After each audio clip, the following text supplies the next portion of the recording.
เป็นแล้วอันอมรอยู่ชวนเลยเจ้าเบิ่งใครกันเดี๋ยวใดเมียของอายุทางบ้านตาตั้งคอยทางแล้วบ่โอ้ยเดี๋ยวอาจารย์ชอบจะสู้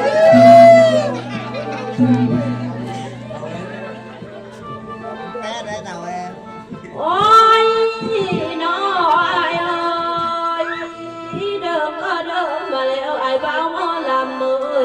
ยายอยู่ทางบ้านอยู่หลังเมืองคอยท่าแล้วบ่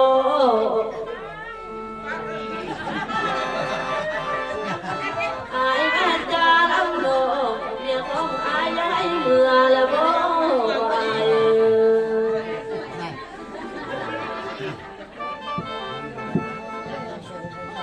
โอ้ยน้อยเอ้ยแค่ไอ้เบาจริงแท้ไอ้เบาหมอลำเอ้ยอันว่าสาดกำมอนนะสาวหมอลำเก็บชา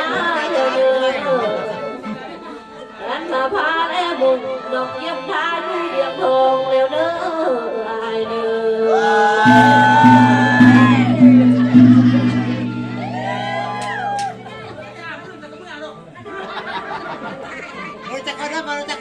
โอ้ยน้อ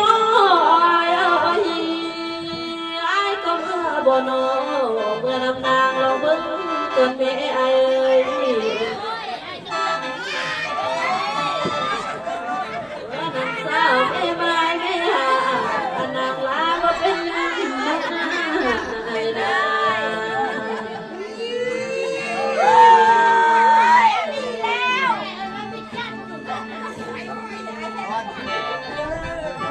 โอ้ยน้อยเอ้ยไอ้ก็เท่าแก่แล้วแก้วบ่มีไอ้ยักษ์ที่นั่งหน่อยบ้าบ่ลำเลย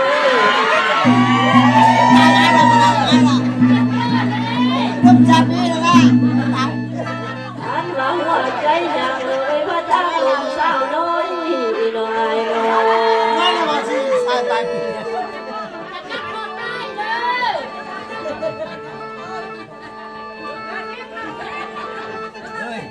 โอ้ยน้อ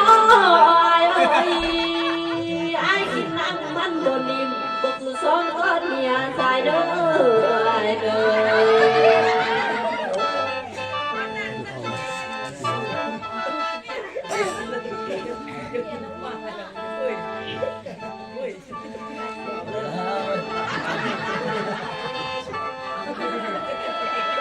โอ้ยน้อยเอ้ยไอ้ขี้กังแม่ไอ้เอ้ยไอ้ผู้อยู่หน้าน้ำตาสำเด็กสำน้อยยังพอได้แต่มันแล้วไอ้เอ้ย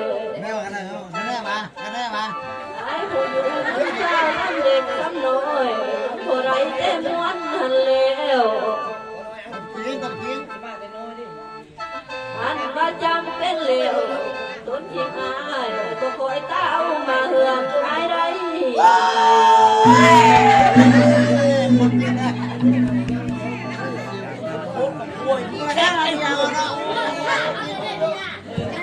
เสี่ยวเลยเมื่อไรบ้างเมื่อไรเฮ็ดสู้เอาเมียพวกเมื่อเราได้ยินอายเล่านะต้นทิ้งสายพยักเพี้ยนเธอนะไอ้เอ้ย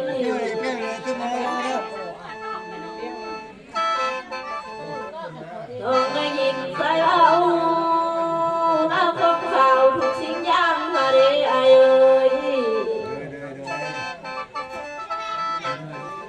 อ้ยไอ้มาบ้างแม่เปลี่ยนของสาวแม่หาบางคืนนั้นยังดีกว่าผู้สาวหัวเด้แต่ก็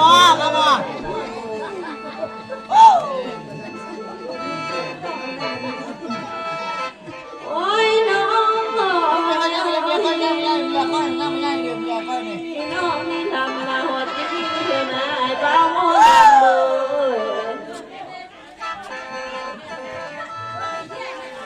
ทางไม่สิได้ส่งคนเดินขอให้ปองกันเกี่ยว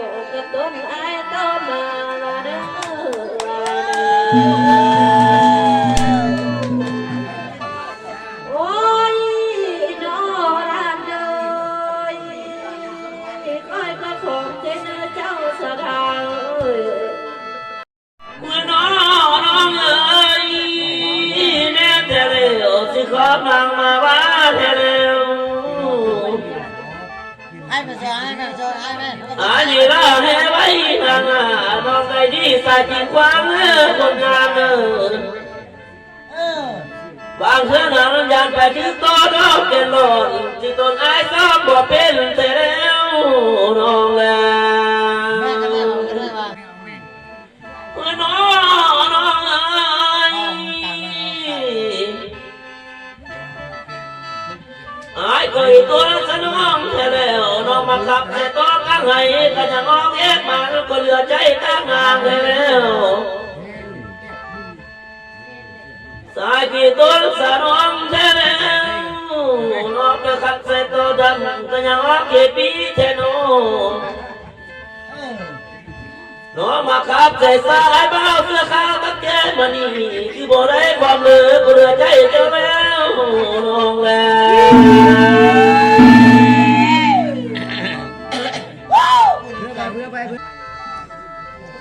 เมื่อน้อ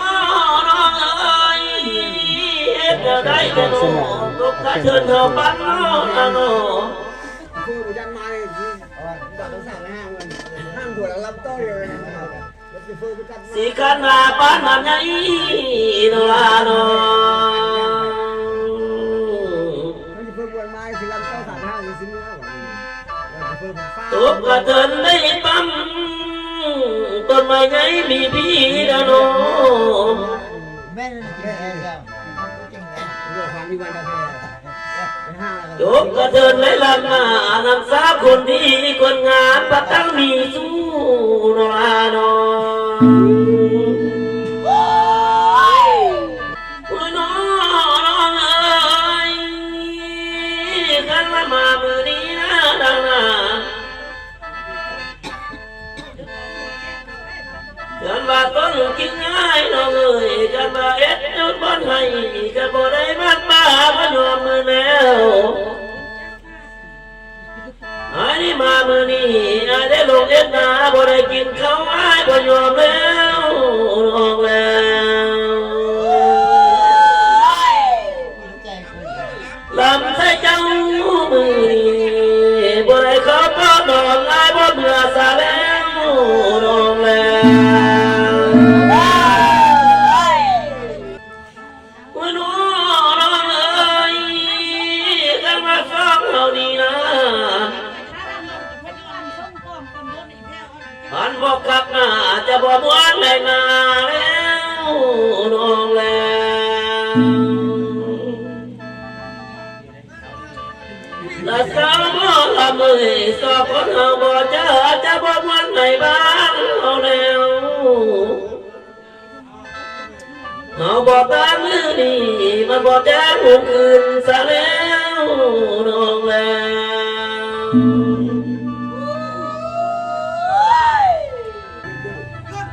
เมื่อน้องเอ๋ย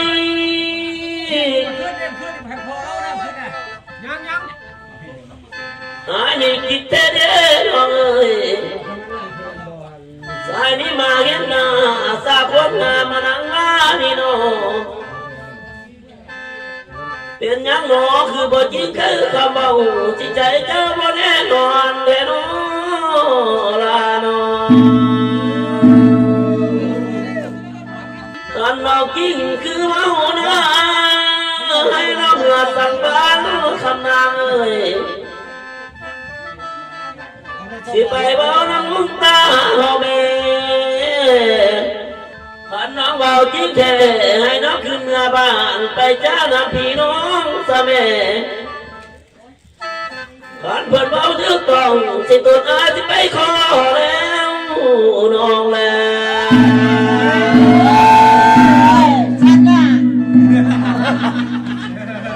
Santa còn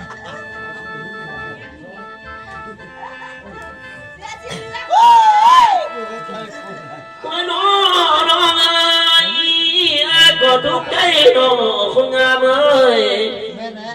งามแล้วเลยตบสาวเนาะ อันว่าต้นคิดอายว่าได้มีเงินอื่นกับแค่น้องบ้านแน่นเลยน้องลาน้องมอไซค์ลำนี้นะบ่มีเงินแสนนากับแค่นางบอกคืนบ่สาวบ่ลำคนงามเอ้ยบ่มีเงินก็คือน้องเป็นหลานสิโยลาบ่จะพุงเลยบ่ลาบ่